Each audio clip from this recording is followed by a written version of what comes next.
know you're somewhere,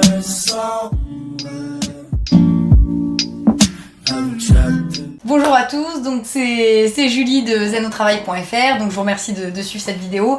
Aujourd'hui je voulais faire une vidéo sur le bilan de compétences parce que voilà, j'ai beaucoup de gens en coaching qui me demandent qu'est-ce que le bilan de compétences, à quoi ça sert, comment on peut le financer, comment ça se déroule, donc je vais essayer de répondre aux différentes questions qu'on m'a posées. Je vais d'abord le présenter puis après je vais essayer de répondre aux différentes questions. N'hésitez pas si vous avez d'autres questions et si vous voulez échanger, n'hésitez pas à laisser des commentaires, voilà, j'y répondrai avec plaisir. Donc la première chose, c'est que beaucoup de gens se demandent à quoi sert un bilan de compétences, parce que c'est vrai que quand on dit bilan de compétences, bon, effectivement ça veut tout dire et rien dire. Donc un bilan de compétences, ça vous permet de faire le point, c'est un petit peu comme une photo à un moment T en fait dans votre carrière, pour voir un petit peu ce que vous avez accompli, ce sur quoi vous avez pu prendre du plaisir, les compétences que vous avez pu acquérir également, et peut-être les axes d'amélioration, ce qui vous reste à améliorer, ce sur quoi vous avez envie, peut-être des projets ou des compétences que vous avez envie d'acquérir que vous n'avez pas encore eu, ou des projets qui restent inachevés. Donc en gros voilà, le bilan de compétences ça permet vraiment, comme je dis toujours, de faire une photo un petit peu de votre situation actuelle, de votre situation professionnelle actuelle, et ça vous permet vraiment de faire le point. C'est-à-dire que ça peut être fait vraiment à tout moment de la carrière, il n'y a pas vraiment d'âge pour le bilan de compétences. Souvent on dit oui, c'est bien d'avoir 5 à 10 ans, 15 ans d'expérience pour faire un bilan de compétences, il faut déjà avoir voilà, un bon recul sur son expérience professionnelle pour pouvoir faire le point, etc. C'est vrai que souvent c'est le cas, on a beaucoup de gens qui ont, on va dire, sur les bilans de compétences entre 35 et 50 ans, mais j'ai fait des bilans très intéressants aussi avec des jeunes qui avaient pourtant peu d'expérience, 2-3 ans de recul, en tout cas une jeune expérience, mais c'est très intéressant aussi parce qu'en fait dès maintenant, dès ce moment là, on peut déjà faire un point sur les premières compétences qu'ils ont pu acquérir, sur ce qui leur plaît ou sur ce qui leur plaît pas. On peut changer de projet ou alors changer de service, changer totalement de métier, donc c'est en fait on peut vraiment le faire à tout âge. N'hésitez pas si vous ressentez le besoin, peu importe que vous ayez 18 ans, ça peut être même un bilan d'orientation, ou que vous ayez 60 ans, n'hésitez pas, voilà, si vous sentez que vous avez besoin de faire un point parce que vous dites au jour d'aujourd'hui je vais au travail mais je ne prends plus le même plaisir qu'avant, j'ai l'impression que des choses qui m'intéressaient avant ne m'intéressent plus, et voilà, même ce qui m'intéressait, franchement j'y prends plus de plaisir, donc c'est un peu triste d'aller au travail comme ça. Donc ne vous inquiétez pas, voilà, il y a beaucoup de gens dans votre situation, moi je peux vous le dire, en coaching je vois vraiment beaucoup de gens comme ça en centre de bilan. Pourquoi ? Parce que effectivement c'est normal, au jour d'aujourd'hui les métiers ont changé, les métiers ont évolué. C'est vrai qu'avant franchement on faisait toute sa carrière dans la même structure avec des propositions d'évolution très intéressantes, etc. Donc c'était super, mais au jour d'aujourd'hui on a moins de possibilités de faire ça, et c'est vrai qu'au bout d'un moment, ça fait 3 ans, 4 ans qu'on est dans la même boîte, il n'y a pas forcément les perspectives d'évolution qu'on envisageait, le métier a changé pas comme on le souhaitait. J'ai beaucoup de managers de proximité qui me disent au jour d'aujourd'hui, moi mon métier avant c'était plus d'encadrer, de motiver les équipes, de les faire monter aux compétences. Aujourd'hui je suis plus en train de contrôler ce qu'ils font, leur temps de travail, leurs objectifs, et de passer mon temps à remplir des tableurs Excel plutôt qu'à les encourager à être sur le terrain. Donc voilà, c'est ça que je veux dire par là, c'est qu'effectivement les métiers changent, les métiers évoluent, nous on change aussi, on évolue, donc c'est normal à un moment donné dans sa vie de se dire mais je suis plus en adéquation avec le poste que j'occupe à l'heure actuelle, et pourtant avant j'étais en adéquation. Donc qu'est-ce qui se passe ? Ne vous remettez pas en cause, ne vous dites pas ah oui c'est moi, mince, voilà. Vraiment dites-vous, voilà, j'ai juste besoin de faire le point professionnellement et je vais me faire accompagner d'un coach, ou je vais aller en centre de bilan de compétences, ou je vais commencer par le faire moi-même parce qu'il y a déjà plein d'outils en ligne et que moi je vais essayer d'en mettre pas mal, et notamment je vais en mettre pas mal dans mon e-book pour vous aider à pouvoir faire le point déjà tout seul. Voilà, n'hésitez pas vraiment, et puis à me contacter si vous voulez des conseils, etc. Si vous voulez aussi des consultations, j'en fais par Skype, donc n'hésitez pas non plus. Mais voilà, c'est très important vraiment de vous dire ok. Donc ça permet vraiment de faire le point. Le bilan de compétences, il se déroule sur 24 heures, et vous avez en général des séances de 2-3 heures, maximum 3h30 par semaine, pour pouvoir évoluer avec votre consultant ou votre conseiller. Donc le bilan de compétences, il y a 3 phases de manière générale. Il y a une phase préliminaire, ce qu'on appelle phase préliminaire, je vais détailler, une phase d'investigation, une phase de conclusion.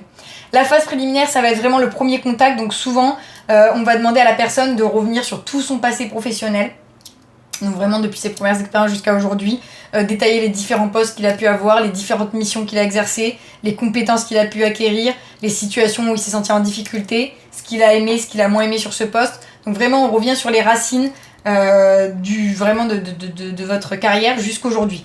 Le consultant a vraiment besoin, le consultant ou la consultante a vraiment besoin de toutes ces informations. C'est une phase très importante parce que plus on connaît des détails sur votre parcours professionnel, plus on connaît votre parcours professionnel en détail, plus la base qu'on va poser ensemble va être solide, plus ça va nous permettre de vous aider après. Donc c'est très important, n'hésitez pas voilà, à vous confier. On parlera après du choix du centre de bilan de compétences ou du choix du coach. N'hésitez pas à vous confier vraiment, à être avec une personne de confiance et à dire tout ce que vous avez sur le cœur. Vous allez voir aussi dans le bilan professionnel, souvent des choses personnelles rejaillissent. C'est normal, ne vous inquiétez pas aussi, ça en fait partie. C'est vraiment quand on fait un bilan, on prend la personne dans sa globalité.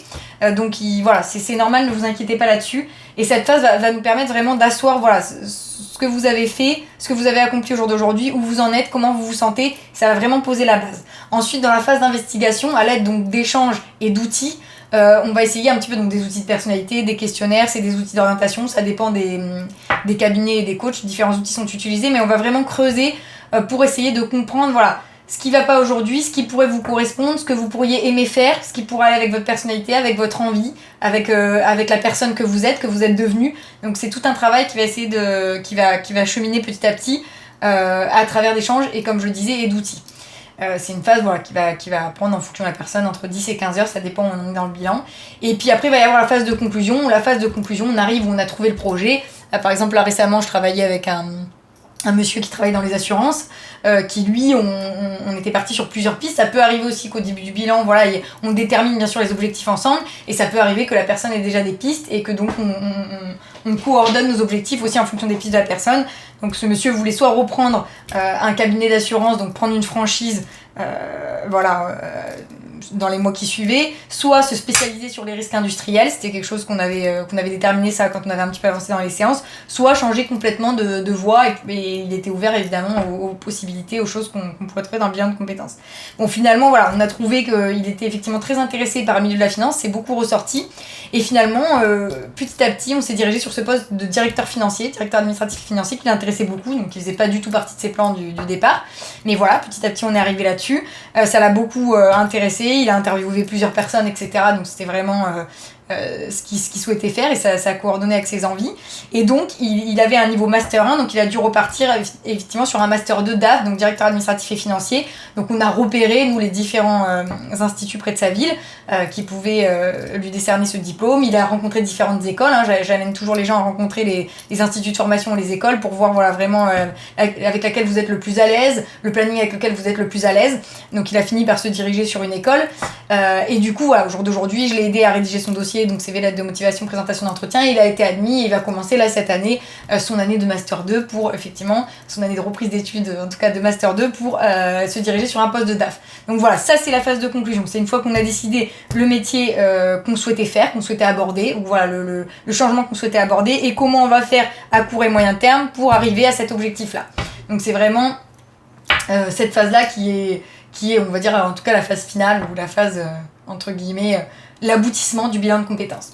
Voilà, après, donc souvent, voilà, le bilan de compétences, comment est-il financé? Donc le bilan de compétences, alors plusieurs choses. Il peut être financé par votre OPCA, donc ça dépend, l'OPCA est différent selon votre secteur d'activité, mais en tous les cas, si vous êtes salarié, vous avez tous un OPCA, donc vous pouvez être financé par votre OPCA, il faudra vous renseigner, mais voilà, ça vous permet effectivement de financer votre bilan de compétences sans avoir besoin de l'accord de l'employeur grâce au CPF, on en parlera, le compte personnel de formation. Vous avez également le plan de formation, ça peut être décidé avec votre entreprise qui vous dit ok, au jour d'aujourd'hui tu as besoin de faire un point sur tes compétences, bah écoute, pas de souci, nous on comptait aussi peut-être te faire évoluer, te faire changer de service, donc on le finance sur le plan de formation. Ça peut être aussi avec Pôle emploi si vous êtes un Pôle emploi, parce qu'il finance souvent une partie, alors ça change chaque année mais il finance quand même une partie souvent des bilans de compétences, donc n'hésitez pas à vous renseigner. Et ça peut être sinon avec le fonds GESIF qui finance également, qui est également un organisme financeur des bilans de compétences et donc qui peut proposer des bilans de compétences, voire des bilans de compétences modulaires. Vous le verrez, les bilans de compétences modulaires, c'est des bilans un peu plus courts qui souvent sont conseillés pour des personnes qui ont déjà un projet, mais voilà, qui veulent étudier sa faisabilité. Donc voilà, vous avez différents organismes qui peuvent financer votre bilan de compétences. Donc voilà, donc ne vous inquiétez pas, renseignez-vous auprès de votre OPCA ou du fonds GESIF ou de l'employeur ou de Pôle emploi en fonction de la situation dans laquelle vous êtes. Et vous avez aussi l'autofinancement éventuellement pour des gens qui veulent s'autofinancer, c'est quelque chose qui s'autofinance, il n'y a pas de souci. Et vous pouvez aussi les faire avec un coach privé, donc ça c'est autre chose. Mais voilà, il y a différentes possibilités qui s'offrent à vous. Autre question qui revient souvent, est-ce que le bilan de compétences donne toujours des résultats ? Oui. Le bilan de compétences donne toujours des résultats. Après, ce qui est très important et ce qu'il faut comprendre dans un bilan de compétences, c'est très important d'être acteur de son bilan. C'est-à-dire que moi, j'ai toujours eu des résultats à part une ou deux fois, malheureusement, ça a un peu stagné, mais on le savait dès le départ, parce que la personne n'était pas décidée, n'avait pas vraiment envie de faire un bilan de compétences, c'est-à-dire qu'elle avait plus de problématiques personnelles que de problématiques professionnelles, et des fois, il faut aussi savoir se dire, ok, en ce moment, j'ai des problèmes personnels à résoudre, j'ai des gros points d'interrogation personnels, j'ai des problèmes dans ma famille, ou avec mon couple, ou peu importe, et qui me, entre guillemets, qui prennent toute la place, en tout cas dans ma tête, qui me permettent pas de réfléchir sur mes envies professionnelles. Donc il vaut mieux que je résolve d'abord ça et ensuite que je passe aux soucis professionnels. Donc c'est voilà, les deux personnes que j'ai eues, moi les deux cas que j'ai eus, c'est des gens qui se sont rendus compte qu'effectivement on en a conclu d'un commun accord que le bilan serait repris plus tard parce que là il y avait des priorités qui étaient plus importantes dans leur famille. Mais sinon, ça donne toujours des résultats. Pourquoi ? Parce que déjà ça va vous permettre d'avancer sur vous, de mieux vous connaître, de comprendre plus de choses. Mais pour ça il faut que vous soyez acteur, c'est-à-dire il faut que vous ayez envie de faire un bilan de compétences. Ça ne doit pas être votre voisin qui vous a conseillé ça ou la boulangère quand vous avez acheté votre pain qui vous dit tiens ce serait bien que tu fasses un bilan de compétences. Je rigole mais ceci dit ça arrive, j'ai des gens qui sont venus me voir en disant oui mon mari ou ma meilleure amie m'a dit que ce serait bien que je fasse un bilan de compétences. C'est très bien et c'est génial et c'est super que les gens vous encouragent à faire ça, mais ça doit venir de vous. Si vous avez envie de faire un bilan de compétences, super, bienvenue, n'hésitez pas. Si vous n'avez pas envie de faire un bilan de compétences, même si vous vous posez des questions professionnellement, vous avez le droit. Vous avez le droit de ne pas avoir envie de faire un bilan de compétences. C'est peut-être pas le bon moment pour vous, même si votre entourage vous dit oui, mais écoute, t'es perdu professionnellement, il faut que tu fasses le point, il faut que tu te motives. Oui, bah d'accord, encore une fois, comme je le disais dans mes vidéos, peut-être que toi, tu te motiverais, peut-être que toi, tu ferais comme ça, et c'est super, mais moi, je suis à un autre stade, j'ai besoin de le faire autrement, là j'ai besoin de temps pour moi, j'ai pas envie de faire un bilan, donc même si peut-être que je devrais le faire, et ben je ne le ferai pas. Voilà, ça vous appartient encore une fois, et ne vous inquiétez pas, il est toujours temps de prendre la décision de faire un bilan, donc il n'y a pas de souci, c'est pas pressé, c'est quand vous le sentez, quand vous avez envie, parce que c'est là que le bilan payera le plus. Pourquoi ? Parce que vous allez vous investir dans les recherches. Moi j'ai eu plein de bilans, voilà, les gens qui étaient le plus motivés, mais ça a donné des résultats exceptionnels, parce que les gens étaient hyper investis, de séance en séance, ils recherchaient plein de choses, ils disaient oui Julie j'ai vu ça, regarde j'ai trouvé ça, c'est super, qu'est-ce que t'en penses ? Ah oui là par rapport aux outils j'ai pensé à ça, oui t'as raison, tu m'avais dit ça. Voilà, on échange ensemble sur les postes rencontrés, on échange ensemble sur les possibilités, sur les écoles, sur les services, mais voilà c'est hyper important. Du coup effectivement d'être impliqué, d'avoir envie. Si on n'a pas envie qu'on vienne en séance de bilan de compétences en se disant non, j'ai encore rendez-vous avec Julie, c'est pas possible, mais voilà on va pas prendre de plaisir. Il faut vraiment que vous disiez super, aujourd'hui j'ai rendez-vous avec mon coach, voilà, avec ma coach, c'est super, on avance, je me sens bien. Et voilà, il y a des séances qui sont plus ou moins difficiles parce que des fois on rame, c'est comme tout dans la vie, mais on persiste, on continue et au moins on voit le bout du tunnel. Donc ça c'est très important. La deuxième chose c'est le feeling avec le consultant ou la consultante, c'est très important. Souvent on me disait oui mais comment je choisis un centre de bilan de compétences ? Puisqu'il y a différents centres qui sont agréés. Donc voilà, qui sont, vous allez voir sur la liste du FONGECIF, par exemple, si vous décidez de passer par le FONGECIF, vous allez voir des centres agréés de bilan de compétences. Donc c'est des centres qui sont effectivement certifiés, qui sont donc audités, donc qui sont de qualité, qui utilisent des outils statistiquement prouvés, qui sont vraiment dans le qualitatif. Mais voilà, tout le monde me dit mais qu'est-ce qui va faire que je choisis tel ou tel centre ? Et ben c'est vraiment votre feeling avec le consultant. Comme je le dis, c'est très important, vous allez passer beaucoup de temps, 24 heures quand même avec votre consultant ou votre consultante. Et voilà, c'est très important du coup de vous sentir à l'aise, que vous soyez bien, que vous ayez confiance en lui, qu'il vous donne envie d'avancer, c'est très important. Donc privilégiez-vous encore une fois et dites-vous voilà, avec lequel je me suis sentie le plus à l'aise, avec lequel j'ai envie d'avancer, j'ai envie de faire mon bilan, c'est avec telle personne et vous choisissez en fonction de vous. Voilà, c'est très important. C'est comme ça que ça se déroulera le mieux. Une des dernières questions qui m'a beaucoup été posée, donc je vais la reprendre avec vous aujourd'hui, le bilan de compétences et si on ne trouve rien à la fin. Et si voilà, on ne trouve pas de piste pour moi et si on ne trouve rien. On m'a souvent demandé ça, c'est une question qui peut faire beaucoup rire, mais c'est une question qui revient souvent et je la comprends totalement. Quand je dis beaucoup rire, c'est parce que c'est marrant, parce que nous en tant qu'accompagnants, on se dit non, c'est pas possible, on va forcément trouver quelque chose. Et c'est évident, je vais vous dire pourquoi. C'est sûr qu'on va trouver quelque chose. Moi, ce que je réponds aux gens qui me posent cette question, et ça s'est toujours prouvé jusqu'à présent, c'est sûr qu'on va trouver des pistes, des métiers, des choses qui vont vous plaire, on va les trouver, il n'y a aucun problème là-dessus, rassurez-vous, je vous promets. Le seul problème qui est un peu plus embêtant, et c'est ça le challenge du bilan de compétences et tout l'accompagnement qu'on peut faire nous derrière en tant que consultant, c'est toutes les barrières psychologiques que vous allez vous mettre et que l'on se met en tant qu'être humain, hein, quand je dis vous, c'est nous, c'est moi aussi, pour accomplir ce nouveau projet. Parce que voilà, souvent de se jeter à l'eau, comme je le disais voilà, dans mon article sur la zone de confort, c'est très dur de sortir de sa zone de confort pour tout le monde parce qu'on est dans quelque chose où on est à l'aise, on connaît son métier, même si des fois on est mal dans son métier. J'ai rencontré beaucoup de gens qui étaient mal, mais dans leur métier, mais en tout cas c'est quelque chose qu'ils connaissaient, c'est quelque chose avec lequel ils étaient à l'aise. Donc des fois c'est très dur, même si on est mal, de sauter le pas, comme on dit, pour aller vers quelque chose qu'on ne connaît pas, même si ça nous attire, on se dit ah oui ça me donne envie, j'ai envie d'aller vers ce métier et tout, mais ça nous fait très peur aussi, et c'est très dur, et des fois plus dur qu'on ne le croit, de faire le deuil de son métier déjà, hein, parce que c'est ni plus ni moins qu'un deuil, de quitter un métier, de quitter un secteur d'activité, etc.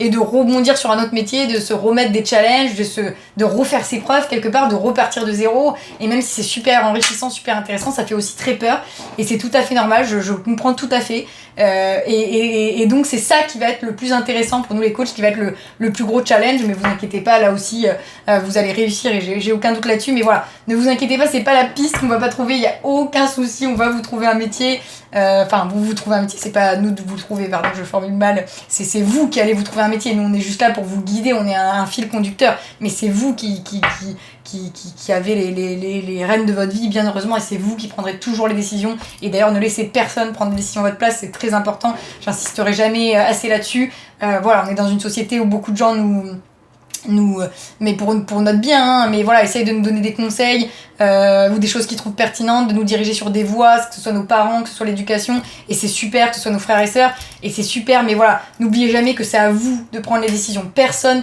ne saura mieux que vous ce qui vous correspond, ce que vous aimez, ce pourquoi vous êtes fait, personne ne saura mieux que vous, donc il faut jamais laisser personne vous retirer ça, c'est vraiment très important, j'insisterai jamais assez là-dessus, donc voilà, en tout cas c'est vous bien sûr qui prendrez cette décision, mais voilà, on vous accompagne, et ne vous inquiétez pas, des pistes vous en aurez, des idées vous en aurez, voilà, préparez-vous juste à vous dire voilà, et ben justement ça va être un challenge de relever peut-être toutes ces barrières que je me mettrai pour aller vers ma piste, pour aller vers ma voie, parce que c'est pas simple de faire ce qu'on aime, parce que c'est pas simple de faire ce qu'on aime, c'est pas comme ça que je veux le dire, mais c'est pas simple de se donner les moyens, c'est pas si facile que ça, et il y a beaucoup de choses qui font peur, et c'est aussi le métier de l'accompagnant, du consultant, de la consultante, de vous rassurer là-dessus, de vous donner des moyens, il y a plein de moyens d'avancer, et comme je le disais, petit à petit, voilà, un pas à la fois, un jour après l'autre, mais on avance, et voilà, c'est toujours pour aller vers une voie qui nous épanouit, qui nous plaît le plus.